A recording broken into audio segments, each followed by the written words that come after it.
Salve, salve, bando de loucos! Está começando mais um Coringão Cast, o seu noticiário preferido do nosso Coringão. Hoje eu tô aqui, eu sou o Arthur, serei o apresentador de hoje. Tô aqui com a Júlia, com o Edu e com o Iso. Começando pelas damas, boa noite, Júlia. Tudo bom com você? Boa noite galera. Comigo tudo certo, ansiosa para mais um jogo. Só na aguardo. É isso aí, quarta-feira tem mais Coringão, vamos falar bastante sobre o jogo contra o Coxa. E você, Edu, vai dar timão quarta-feira? Eu espero que sim, né? Mas eu acredito que o Corinthians vai ter muita dificuldade por estar enfrentando um time de parte de baixo da tabela, né? É isso aí. E por último, mas não menos importante, nosso querido Iso. E aí, Iso, boa noite, tudo bom? Opa, boa noite, pessoal. Tô muito bem aqui, graças a Deus, com meus amigos. E vamos começar o programa. Toca ali pau aí, Arthur. Bora lá, então. Vamos começar falando. Estamos com saudade de ver o Coringão entrando em campo. Vamos matar essa saudade na quarta-feira contra o Coxa. Aproveitando aí, Edu, que você já falou um pouquinho no começo. Fala aí pra gente qual a sua expectativa do jogo de quarta-feira contra o Coxa. Expectativa é que o Corinthians vai sofrer uma dificuldade, porque vai jogar com um time que provavelmente vai deixar o Corinthians com a posse de bola, e a gente está analisando nos últimos jogos, o Corinthians acaba tendo dificuldade em jogar com times que vêm retrancados e que apostam nos contra-ataques, pois era a maneira que o Corinthians jogava antes, né? É, isso aí. E você, Izão, o que você acha? Você acha que o Coringão consegue retomar o caminho da vitória? Cara, eu acho que vai ser mais um jogo bem complicado, né? Nosso sistema ofensivo não está conseguindo ter o mesmo êxito que teve no primeiro turno, né? E por consequência estamos fazendo bem menos gols. E vale ressaltar que o Curitiba já não vence há vários jogos, né? Para vocês terem noção, nos últimos 5 jogos, pelo menos do Campeonato Brasileiro, eles perderam 3 jogos e empataram 2. Estão na 19ª posição, com 28 pontos, a 3 de sair da zona de rebaixamento. Então, uma vitória para os caras é importantíssima, mas um empate também vai ser ótimo para os caras. Tem razão. Aproveitando já esse gancho, o Corinthians também não vem numa ótima fase, né? Nos últimos 5 jogos são 2 derrotas, 2 empates e apenas uma vitória. Ju, o que você acha aí do jogo? Quem que vai voltar pro caminho da vitória, pro caminho dos sonhos aí, rumo ao título ou rumo fora do Z4? Olha, a minha esperança é que o Corinthians retorne o caminho das vitórias, né? Que a gente vá agora daí para melhor. Ganhar de 1-0 sofrido contra o Coxa. E vamos que vamos. Eu tô apostando nisso, no sofrimento e que vai dar tudo certo. Essa é a expectativa. Bom, na minha opinião, como a gente falou também no último programa, isso é claro para todo mundo, o Corinthians caiu bastante de rendimento. Eu acho que isso se deve muito ao meio-campo do Corinthians, que está sofrendo bastante na hora de criar. O Jadson numa fase bem ruim, e isso acaba refletindo no time inteiro. O Rodriguinho e Maicon não conseguem carregar essa criação do time nas costas. Você concorda com isso, Ju? Você acha que o setor defensivo ou o setor de ataque do Corinthians, o setor ofensivo, são mais responsáveis pela fase ruim aí do time? Eu concordo, eu acho que o Jadson é o grande responsável. É ruim apontar um nome assim, né? Falar assim, é o Jadson, ponto. Se ele sair do time, o time vai ficar completo, vai dar tudo certo. Até porque o reserva dele, vamos pensar no reserva sendo o Marquinhos Gabriel, eu não acho que seja um cara que decida jogos também. Ele não é o cara que decide títulos, que combine com o Corinthians, assim. Eu acho o Jadson mais decisivo que ele. Você não gosta do Marquinhos Mas Gabriel? o Jadson... Não, eu não gosto. Eu acho que ele tá bem. Eu colocaria, nesse momento eu tô dando o braço a torcer, assim, com o Marquinhos Gabriel. Eu tô pagando minha língua, porque eu acho que ele tem que ir pro time titular, no lugar do Jadson. Mas, ao mesmo tempo, eu não acho que vai dar tão certo. Eu não acho que ele vai ser o cara que vai resolver todos os nossos problemas, assim. Posso falar, Arthur? Fica à vontade. Então, eu acredito que são vários fatores que fazem com que o Corinthians só tenha feito 4 gols, né, nesse retorno. E acho que passa muito pelo desgaste físico do Maicon, que é bem nítido, né? Eu reparei no jogo contra o Cruzeiro, ele estava extenuado, saiu até saiu até no lugar dele, entrou o nosso querido Camacho. Então não mudou muito da dinâmica do time, porque acredito que a parte física está pegando bastante. O Maicon é aquele volante chamado de box-to-box, então joga de área a área, está sempre correndo muito, é sempre um dos que mais percorre quilometragem no Corinthians, então, juntamente do Gabriel, né? Mas não está tendo esse êxito, acho que até por esse cansaço. Como que ele distribui bem a bola, ele bem, o Corinthians geralmente vai bem. E aí, ele mal, o Rodriguinho acaba tendo muito mais, fica muito mais sobrecarregado. Como que o Jadson também já não está numa fase técnica que ele mesmo reconhece não estar boa, acaba prejudicando todo esse setor de criação. Então, acho que o Carille também acertou de entrar com o Marquinhos Gabriel nesse jogo, porque realmente ele está merecendo, está dando mais dinâmica. O Corinthians ficou muito mais perigoso com ele em campo, contra o Cruzeiro, contra o São Paulo. Mas, por outro lado, eu acho que o Jadson tinha que ter sido sacado para entrar o Cleison, que também está fazendo por onde. E eu jogaria com o Rodriguinho, o Cleison na esquerda e o Marquinhos Gabriel na direita. E aí talvez poderia entrar o Jadson no segundo tempo, alguma coisa de bola parada, que é sempre importante. Mas é isso. Essa escalação já na quarta-feira você faria? Com certeza, com certeza. Inclusive até porque o Jadson saiu no intervalo nos últimos 2 jogos e entrou o Marquinhos Gabriel no lugar dele.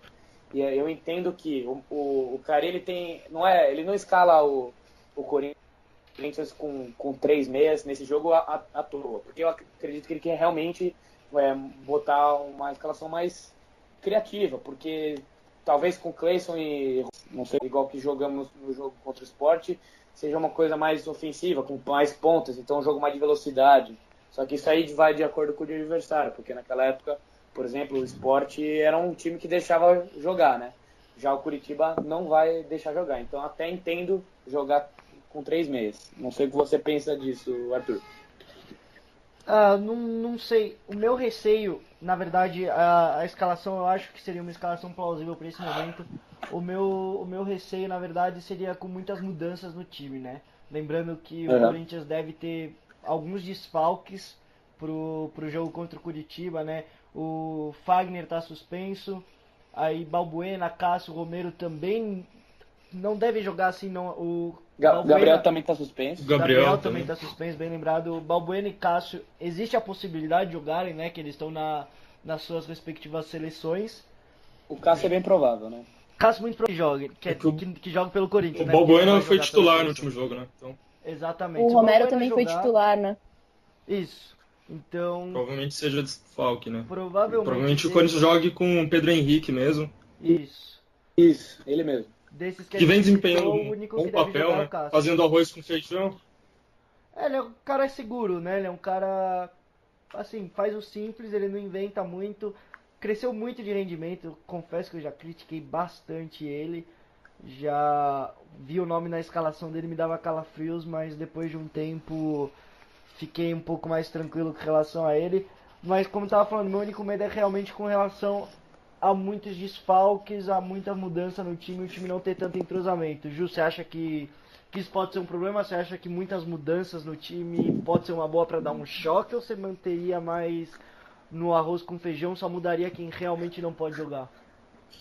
Então, enquanto o Iso estava falando, eu estava até aqui pensando, né, que eu vou advogar a favor do Carille aí agora. Porque são muitas mudanças. Não dá para mudar todo mundo. E se ele tem o Jadson à disposição, que é um titular, nesse momento difícil, um jogo que a gente está muito pressionado, o Jadson é mais cascudo, vamos jogar com muitos desfalques, infelizmente. Então, eu acho que mantém o Jadson para esse jogo, vamos ver no que vai dar. O time teve bastante tempo aí de descanso. Então vamos ver, vamos apostar mais uma vez no Jadson. Acho que é isso que o Carille tá pensando. E eu tô com ele, vamos apostar mais uma vez, vamos deixar ele mais um jogo. E aí para um próximo jogo a gente pensa nessa mudança do Jadson. Com relação ao substituto do Gabriel, Camacho, ele vai ganhar mais uma chance, né, para Ver se Outra ele chance. consegue. É, outra chance. Ele que é reconhecido como o 12º jogador desse elenco no Brasileirão. Não Saudades do vem Paulo Roberto. entrando muito bem. E por falar no Paulo Roberto, ele treinou atividade em campo, acompanhado de perto de um preparador. E se tiver 100%, existe a possibilidade dele poder atuar na quarta-feira. Caso contrário, vamos de Camacho mesmo, né? Mas eu acho que vai ser o Camacho mesmo. É, provavelmente.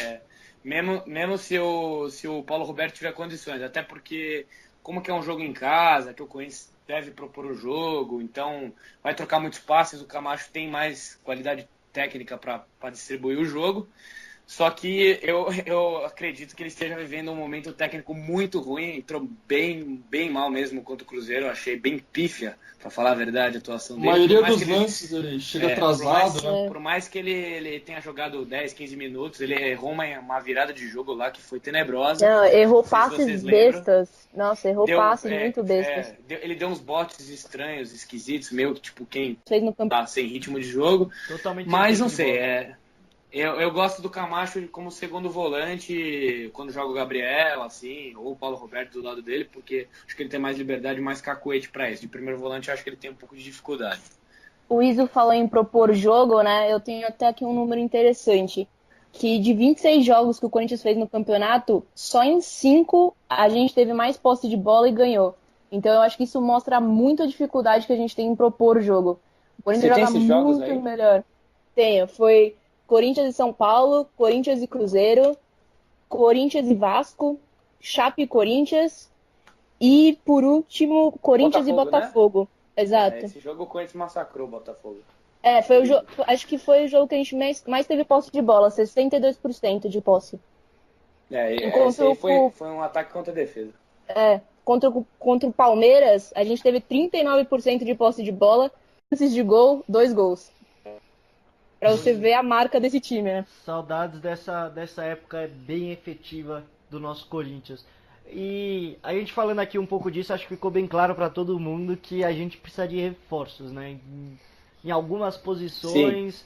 A gente tá falando aqui de primeiro volante, a gente acabou não comentando, mas também o Jô se machucou, entrou o Casim, até jogou bem no último jogo, mas não é aquele cara que passa muita confiança. Então... bem vírgula, né? Bem pro Casinha, assim. Jogou ok pro nível do Casinha. Consegue nem dominar a bola. Muito melhor do que a gente esperava e muito melhor do que a gente está acostumado a ver o Casinha em campo. E isso é algo a se elogiar, talvez, da diretoria. Bem antes do ano acabar, dos campeonatos acabarem, eles já estão se mexendo para trazer reforços. Vamos aqui falar aos poucos, começar aqui pelo atacante, pelo Júnior Dutra, que... falaram que acertou com o Corinthians, aí vazou isso, os empresários vazaram, o Júnior Dutra não gostou muito disso, criou um pouco de um desconforto, digamos assim, dentro do Corinthians. O que você tem a dizer, o que você acha dessa contratação? Será que vem, será que não vem, Izão? Olha, eu tenho alguns números aqui para falar do Júnior Dutra.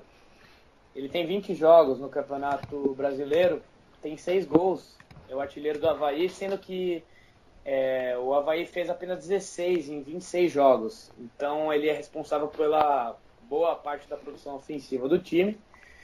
E ele tem um gol a cada 259 minutos. Então faz as contas aí, é bastante tempo, mais de 4 jogos, se as minhas contas aqui de humanas estiverem certas. É um gol a cada 4 jogos, mais ou menos, né?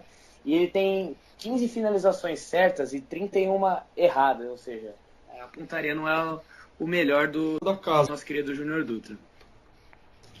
Eu acho uma contratação completamente desnecessária, pois eu acredito que deveriam apostar no nosso jovem Carlinhos, né? Porque se for para trazer um atacante desconhecido, é melhor apostar numa prata da casa, né? Até porque é de graça, né? O prata da casa é barato, ganha menos salário, é de graça e a torcida gosta, né? Abraça o prata da casa. Pois é. E no último programa a gente comentou aí sobre o Júnior Dutra, também falou um pouco dele, falou sobre seu novo Gustavo e inclusive vazou agora uma foto dele que ele estava lá no Japão, no Mundial. Então é um torcedor corintiano que pode vir aí nos seus 29 anos, Arthur, ainda não mostrou muita bola não. Só para confirmar mais alguns dados aqui do Júnior Dutra, ele é o terceiro pior entre os atacantes na porcentagem de pontaria. Ele tem 32% apenas de acerto, tem 7,7 finalizações para fazer um gol e 71,5 no acerto de passes, que ele é o pior entre os atacantes do campeonato que tem disputado 20 jogos. Então, ele tem uma assistência para gol e 12 assistências para finalização, então não é um cara que distribui muito assim, sai da área para fazer jogada. Ele até percebo bastante nos jogos da VEI que ele briga bastante para tentar roubar a bola. Por isso que ele é o segundo atacante com mais interceptações, com 9, né? Só atrás apenas do Mito Romero. E, infelizmente, é um cara que perde bastante a posse de bola. Ele é bastante desarmado. São 130 perdas de posse, perdão.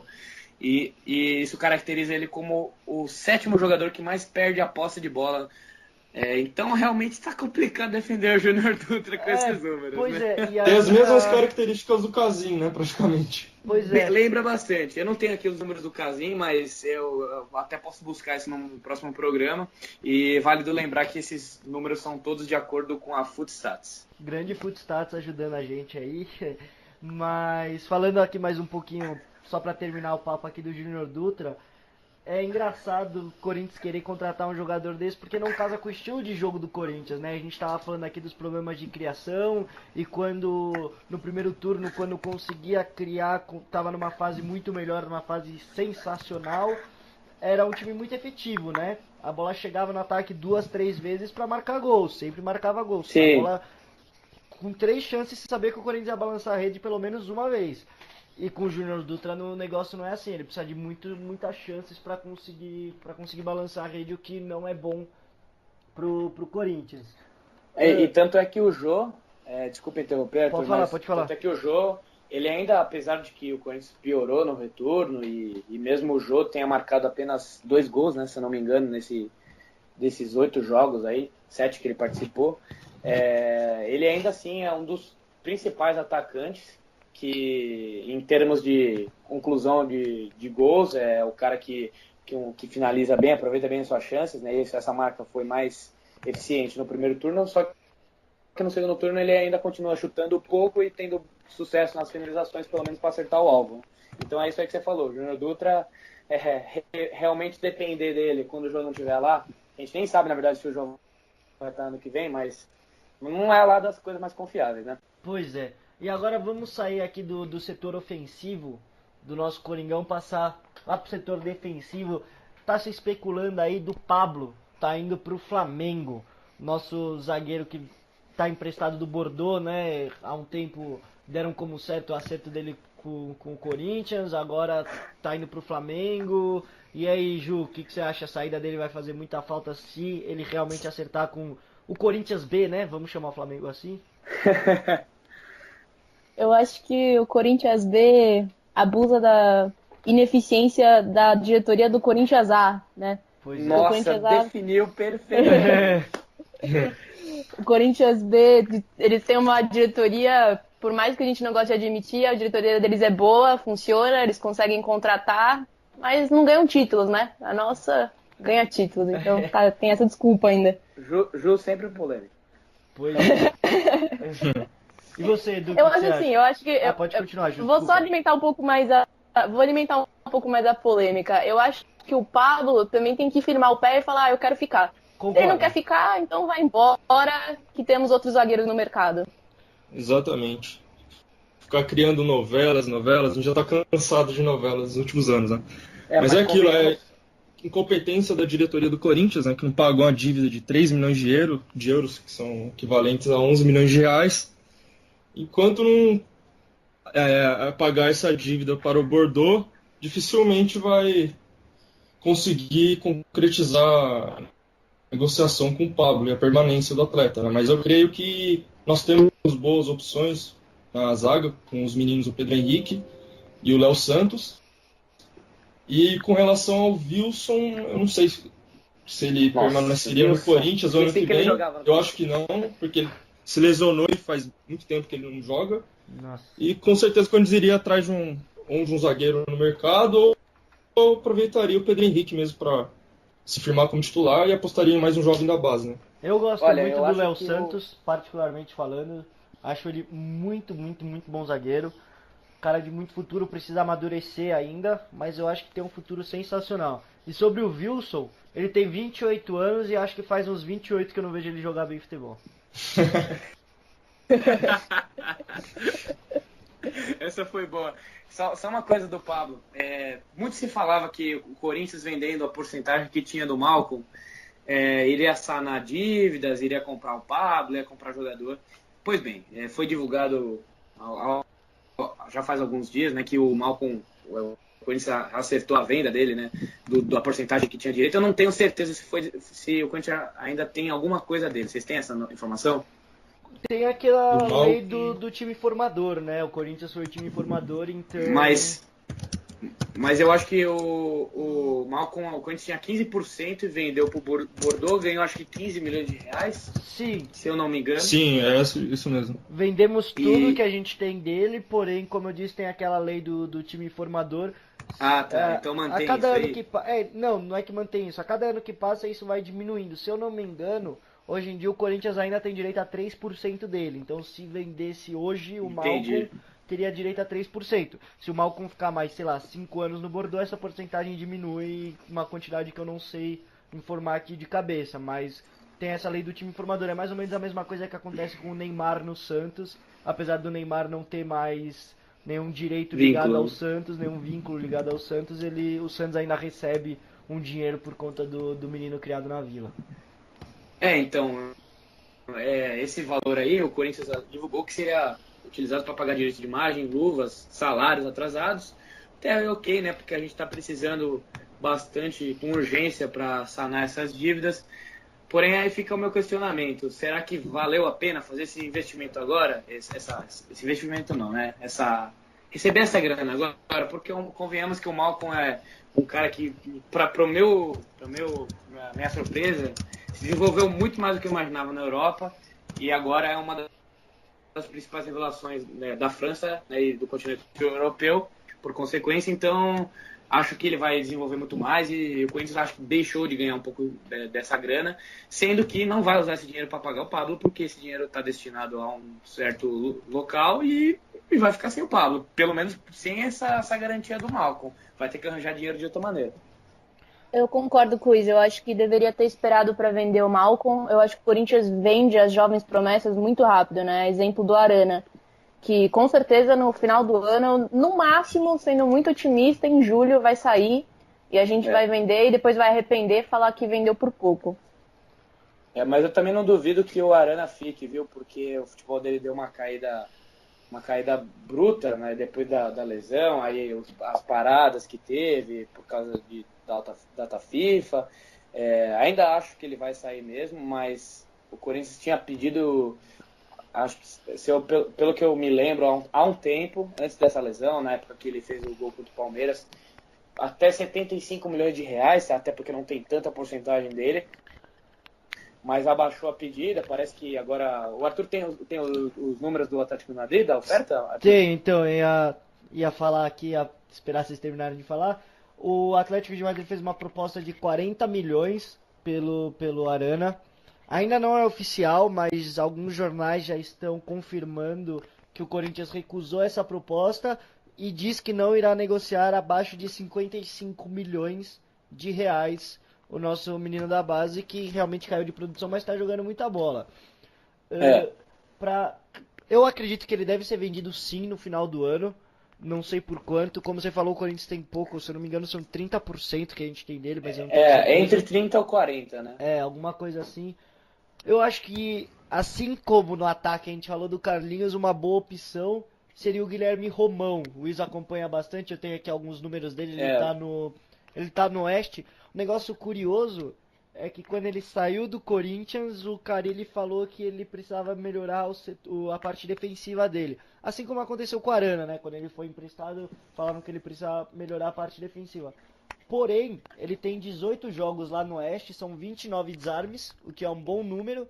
E na parte ofensiva ele peca um pouco. Dos 49 cruzamentos que ele tentou, apenas 10 encontraram um atacante livre do Corinthians. E a média de passe dele é muito boa, ele tem cerca de 83% de acerto de passes. O que você tem a falar do Romão aí, Iso? Olha, eu acompanho aqui realmente bastante o Romão pelo Oeste. Eu não tenho os números de cartões amarelos dele, mas ele recebe alguns cartões de maneira infantil, até acredito, né, pela idade, algumas entradas ríspidas que podiam ser evitadas, mas acho que isso é uma coisa que pode ser corrigida naturalmente. Mas é o que você falou, ele chega bastante ao ataque, a presença dele ofensiva é realmente boa, porém a execução já é outra história. Diferente do Arana, que é o líder de assistências no Corinthians, né, em 2017, o Romão cruza muito mal, às vezes ele dá uns cruzamentos com muita força, também pela falta de experiência, também acredito, às vezes levantar a cabeça, o cara esquece de fazer bastante, isso, né? E o Romão muitas vezes entrou no decorrer do jogo ou foi substituído no intervalo. Ele não é titular absoluto da equipe, ele alterna bastante. Inclusive o treinador do Oeste, que me foge o nome agora, já improvisou o lateral direito na posição. Também me foge o nome do lateral direito do Oeste, que é o titular. E vale lembrar também, né, que agora, não falando mais do Romão, mas o Corinthians tem outros 2 atletas emprestados ao Oeste, que é o Rodrigo San e o Gabriel Vasconcelos. A gente até pode abordar esse assunto que se encaixa, né? Com a possível saída do Pablo, um zagueiro como o Rodrigo San, então eu não queria desanimar. Não queria desanimar a torcida corintiana, mas olha, a gente pode ter um pouquinho de esperança no Guilherme Romão, apesar de que, pelo que eu vejo dele, acredito que não vai ter, infelizmente, não gostaria de estar dizendo isso, mas não vai ter muito sucesso no Corinthians. O Guilherme Romão me lembra bastante o Léo Príncipe, infelizmente, do estilo, assim, sabe? Chega no ataque, mas cruza mal, aí fica um pouco retraído defensivamente, fica mais fazendo o feijão com arroz, sabe? Não dá para esperar muita coisa. E em relação aos outros 2 atletas que eu falei, o San e o Vasconcelos, esses aí nem no Oeste conseguem jogar direito, né? O Vasconcelos até joga, mas ele às vezes é deslocado para a ponta, só que a noção de posicionamento dele é muito ruim. Ele se coloca muito mal nas jogadas e constantemente pegou impedimento. E o Rodrigo San, nem titular do time é reserva do reserva, então esse aí não dá nem para imaginar, porque ele já foi emprestado para o Bragantino, pro Oeste mesmo, e não tem sucesso. A minha esperança com o Romão, assim, é que o Carille é muito bom de defesa, né? Ele monta a linha de 4 muito bem, Então talvez ele ensine o Romão a marcar melhor. Não sei, vamos esperar. Também a gente tem um zagueiro emprestado pro Fortaleza também, né? Que me foge o nome agora, que jogou na Copinha. O Barbudo. Qual é o nome dele? O Delamore. Me fugiu o nome dele. Delamore. Vinícius Delamore. Também pode ser uma opção, né? Eu acho que é um cara que pode ser aproveitado. Apesar de que eu tinha visto... Gosto. Faz uns... você não gosta, né, Arthur? Eu lembro que você sempre fala mal dele. Não me passa se eu não me engano... Tudo que ele conquista as mulheres no coração, ele não me conquista em campo. Acho que é por isso que eu gosto dele, então. Talvez. Pelo que eu lembro, assim, eu tinha visto uma notícia da trajetória dele. Ele tinha se machucado no Fortaleza, ele jogou até uns jogos no começo do ano, mas ele tava no banco. Inclusive o Fortaleza agora subiu de divisão, né? E é bem provável que o Delamore retorne, né? Não vai ter o prorrogamento do empréstimo, mas ele já é um cara que, pelo menos do que ele já jogou, acho que foram 2 ou 3 copinhas, dá para ter alguma esperança, tendo como base essas atuações. Já o Rodrigo San, meu Deus do céu, esse aí não vai dar, não. O próximo Iago, né? O Rodrigo San é nível Iago. Não, pior que o Iago. Iago não dá, Iago fraquíssimo, o Iago conseguiu jogar de lateral esquerdo. O Iago conseguiu jogar de lateral esquerdo em 2015 e foi bem, deu um chapéu no Lucas Lima, se eu não me engano. Então, graças ao Tite, né? Deus. O Rodrigo San nunca vai conseguir. O Tite até achou que o Iago poderia ser o novo Gil, né? Não deu certo porque a gente sabe o motivo. Mas o Iago é ruim, mas o Rodrigo San é tenebroso.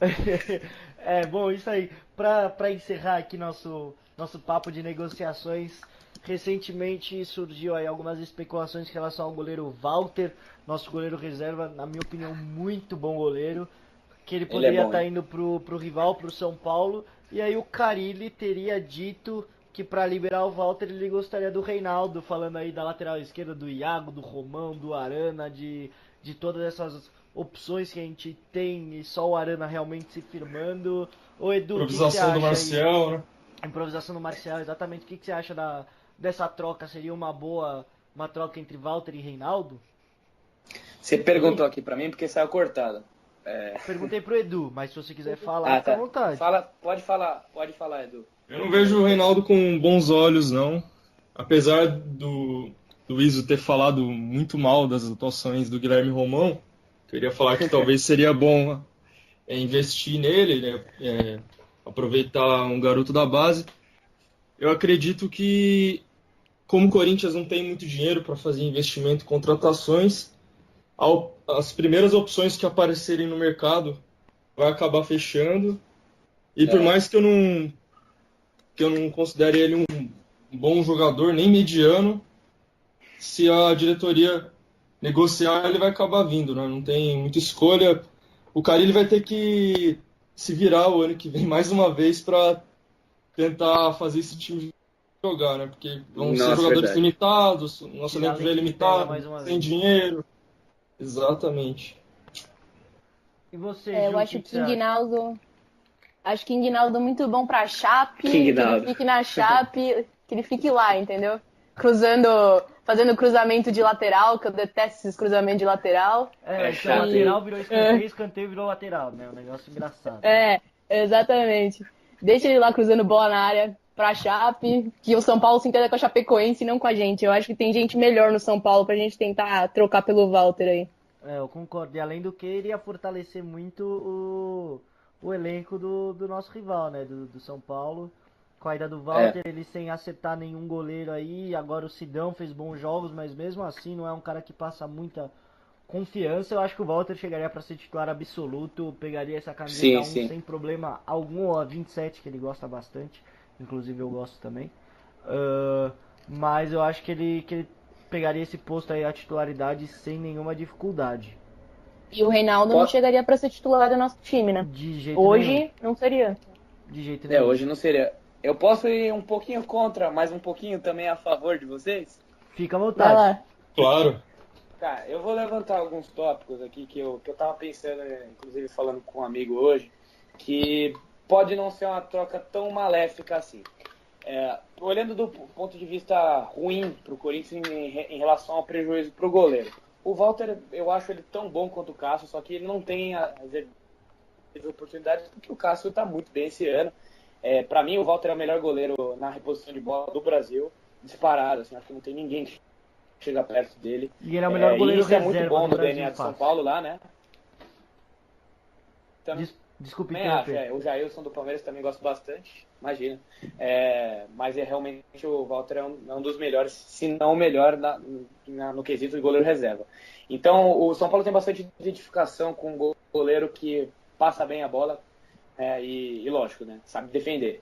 O Sidão foi a tentativa esse ano, só que o Sidão defendendo não é lá a grande coisa, apesar de que ele está retomando uma boa fase agora. Só que com esse legado do Rogério Ceni não tem jeito, né? Eles vão querer um cara que seja parecido nesse quesito passar a bola. E Pois o Walter é. é muito bom nisso e é um puta goleiro, né? E então, assim, pro lado do São Paulo é bom porque vai chegar um cara que vai titular absoluto, vai resolver o problema do gol e um jogador que está emprestado, então o prejuízo não vai existir. E o São Paulo já tem dois laterais, né? O Edmar e o Júnior Tavares. Pro lado do Corinthians, pasmem, eu não acho tão ruim assim. Eu costumo acompanhar alguns jogos da Chapecoense e o Reinaldo, ele participa muito ofensivamente, ele e o Apodi, eles são peças importantíssimas, eu acho que do esquema da Chape, inclusive se eles não... Era para a Chape estar pior colocada, se não fosse pelos dois que eles avançam muito. O Reinaldo, como a Ju disse, que ela não gosta, ele dá uns cruzamentos, não só com o pé, mas com arremesso lateral, que são muito perigosos, muito fortes, vão realmente em direção ao gol, para acontecer alguma jogada ali. Então, talvez ele mandando umas bolas pro Jô, pode acontecer alguma coisa boa pro Balbuena, pro Pablo. O que é são muito caras bom bons nessas jogar bolas, aérea. né? Dessas casquinhas, é muito eficiente. Na casquinha. O Jô é bom pra essa jogada. E o Danilo universal. voltando, né? O Danilo voltando também é muito bom Danilo. nessa É muito casquinha. bom nisso. Então, e o Reinaldo, ele, bem lembrado que ele joga, ele bate pênalti, o Corinthians tem um pouco de dificuldade, eu não me sinto confiante com os batedores que a gente tem, apesar de que esse ano deu uma encorpada com o Jadson, com o Jô. O Jadson não perde, né? O Jadson realmente, não sei o que aconteceu com ele em relação a escanteio e falta. Cobrança de falta. Não acertou nada esse ano. Até por isso o Maicon tá surgindo aí, às vezes batendo falta, o próprio Fagner, Guilherme Arana. Então não tem mesmo que um batedor consolidado. Então chegaria um cara para bater bem na bola, né? Tendo em vista que, lógico, o Reinaldo agora seria banco, mas ano que vem, com Moisés e Marcelo improvisado e o Romão uma incógnita, é bem possível que se ele chegasse, ele fosse o dono da lateral esquerda do Corinthians. Então, assim, pro nível do futebol brasileiro, sinceramente não vejo muito jogador acima do nível do Reinaldo. E internacionalmente, o Corinthians está quebrado, não tem como a gente procurar muita coisa. Então vai ter que ser aqui, provavelmente, nesse mercado nacional, ou vai surgir um cara do Júnior Barranquilla pra gente contratar, porque não tem muito o que fazer, jogar de empresário, talvez alguma coisa assim, uma cartada do Corinthians. Mas, tendo em vista que o Walter é goleiro reserva, não joga porque o Cássio tá bem. Ano que vem o Douglas voltaria pro Corinthians e, pra mim, pra reserva tá perfeito. Não para ser titular, mas para reserva, se acontecer alguma coisa com o Cássio, eu acho que ele consegue resolver o nosso problema. Então, se acontecer essa troca, eu já não acho tão ruim assim. Isão, vou falar que você, de certa maneira, me convenceu. Também acho que com a volta do Douglas, teve um bom poder de persuasão aí, mas com a volta do Douglas, eu acho que o Walter não vai fazer falta realmente. O Reinaldo, não sei, ele não me convence tanto. Mas realmente a gente tá muito carente nessa posição, na posição de lateral esquerdo. O Moisés não passa confiança nenhuma, tanto que o Marcial teve que ser improvisado. O Romão, a gente comentou aqui um pouco, também não joga muita bola. Então, não sei, não tenho muita confiança no Reinaldo, mas pode ser uma boa opção. Pra ver como o mercado tá ruim, né? O time mais rico do Brasil, que é o Palmeiras, não tem um lateral esquerdo definida, né? Então tá bem ruim o mercado. O Michel Bastos ali. Pelo amor de Zé Deus. Roberto, com 70 anos jogando de lateral. Zé Roberto tá morto, coitado. Mas assim, eu vejo essa negociação com lembra um pouco como foi a do Pato e do Jadson. A diferença é que o Jadson a gente tinha certeza que podia ser uma atacada certeira, né? O Reinaldo a gente tem bastante dúvida, mas é certo que dizer que o Pato deu certo no São Paulo, fez bastante gol, jogou bola lá, né, diferentemente do Corinthians. Então a gente ia reforçar um rival diretamente, né? E eu, sinceramente, eu jogador do Corinthians, se eu for jogador do Corinthians, fosse bater um pênalti contra o Walter, eu ficaria um pouco preocupado, ainda mais sendo um São Paulo Corinthians, no Morumbi lotado, por exemplo, né? Só para acrescentar, o Corinthians confirmou mais um ano de participação na Florida Cup, né? E hoje foram confirmados os adversários. No dia 10 de janeiro do ano que vem, o Corinthians vai enfrentar o PSV, esse time do goleiro Cássio, né? E no dia 13 de janeiro também. Exato. E no dia 13 de janeiro vai jogar contra o Rangers, da Escócia. Acho que são bons jogos aí pra gente começar o ano, né? Bons jogos, bons adversários. A torcida do Rangers é realmente de se aplaudir. Bons jogos pra já começar na pegada e ver que 2018 reserva pra gente. Eu gostei bastante, achei adversários bem interessantes. O Rangers ainda está se reerguendo, o time foi derrubado, né, pelas finanças, caiu para a quarta divisão, voltou, se não me engano, na última temporada para a primeira divisão e ainda está bastante atrás do Celtic, mas está retomando os caminhos da vitória, né? E o PSV, né, lógico, né, um dos grandes da Holanda, talvez o maior, né, junto com o Ajax, e eles não estão bem das pernas também não, mas acho que assim, dá pra jogar, dá pra gente ganhar os dois jogos sim, mesmo a gente não sabendo como que vai ser em janeiro, né? É, isso aí. Bom, mas mais pra frente a gente fala mais informações aí quando tiver da Florida Cup, porque por hoje o Coringão Cast tá acabando, infelizmente. Terminou, já falamos bastante de vários assuntos aí. E é isso aí, boa noite, Ju, fala, Isa. Só para completar, chegamos a uma conclusão sobre o assunto Walter e Reinaldo, eu consegui convencer vocês? Conseguiu. Bela execução de persuasão aí. Eu tenho minhas dúvidas ainda, mas eu tenho minhas dúvidas, eu não gosto muito do Reinaldo. Mas vamos ver, espero pagar minha língua. com o pé atrás um pouquinho, mas de certa maneira convenceu. Mas é isso aí, Ju. Boa noite e até a próxima. Pode se despedir aí dos nossos ouvintes. Boa noite, galera. Espero que vocês tenham gostado e vai Corinthians! Vai, Corinthians. Vai, Edu. Vai lá, se despede do pessoal. Boa noite. É isso, pessoal. Quarto tem Corinthians. Boa noite, valeu. Boa noite. Bora lá, Isão. Manda um salve aí pra galera corintiana. Queria agradecer a participação aí de vocês e a audiência, né, do ouvinte. E é isso aí. Esperem grandes coisas desse programa. Vai, Corinthians! É isso aí. Falou, galera. Tá acabando mais um Coringão Cast. Uma boa noite pra todos e vai, Corinthians!